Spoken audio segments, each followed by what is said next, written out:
Hello. So, being an effective communicator, an effective negotiator, someone who really relates with other people from the heart, is a skill that you really need in business and in life to be successful. So, what does that really mean? How can I give you a few tips today that you can apply immediately in your life? Well, the very first thing that you need to know is the presence the presence that you bring to your conversations.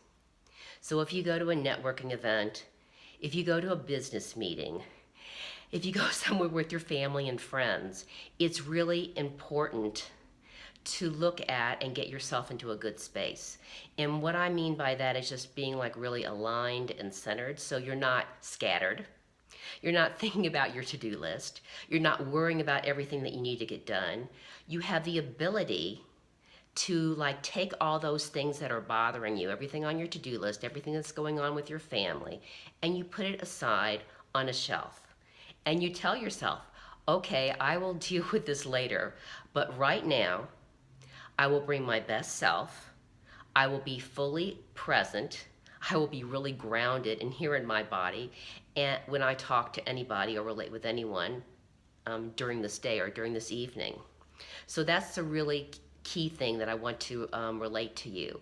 If you're scattered, if you're thinking about other things, if you're worrying, if you're nervous, if you just feel like, a chicken with their head cut off or that you need to run around in circles to get everything done, even if you say nothing, people will feel it. People will sense it in your presence, and it will not be helpful to make the connections and be the kind of communicator, negotiator, and relator from the heart that you want to be. So that's number one. So how do you do that? That's really up to you. Some people meditate, some people run. I like to do yoga.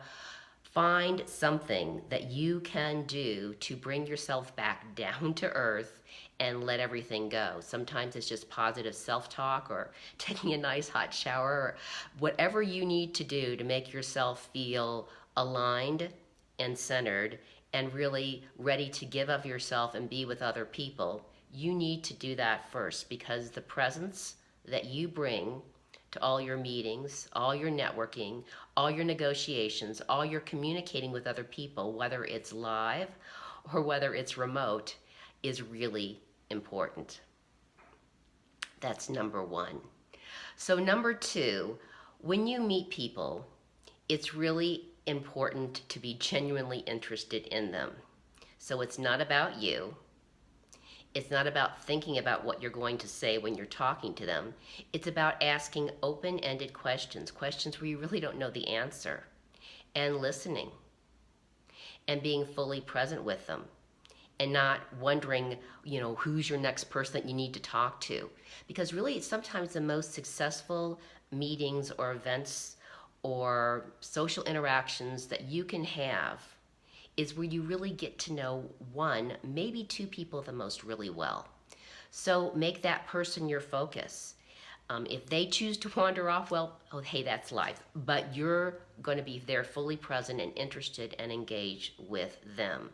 You can ask open-ended questions where you do not know the answer to it and really listen. And so if you're not thinking about what you're going to say, but you're really engaged and listening to what they're going to say, the questions are going to come to you naturally. Just really genuinely be interested and enthused about what they have to share because everyone is interested in some way or form. And we have commonality with everyone, even the people we think we don't. So look for similarities. Don't look for differences. So those are the really two key points that I want to give to you for negotiating, for relating, for communicating, for listening from the heart. When you meet, greet, network, go to meetings, luncheons, whatever you do with other people, whether it's to get business, whether it's to keep clients, whether it's with family and social events, it's really how to put your best foot forward and not make it so much about you, but make it about other people. So I hope that this is helpful to you and just continue to do your best to listen and relate and communicate and negotiate from the heart.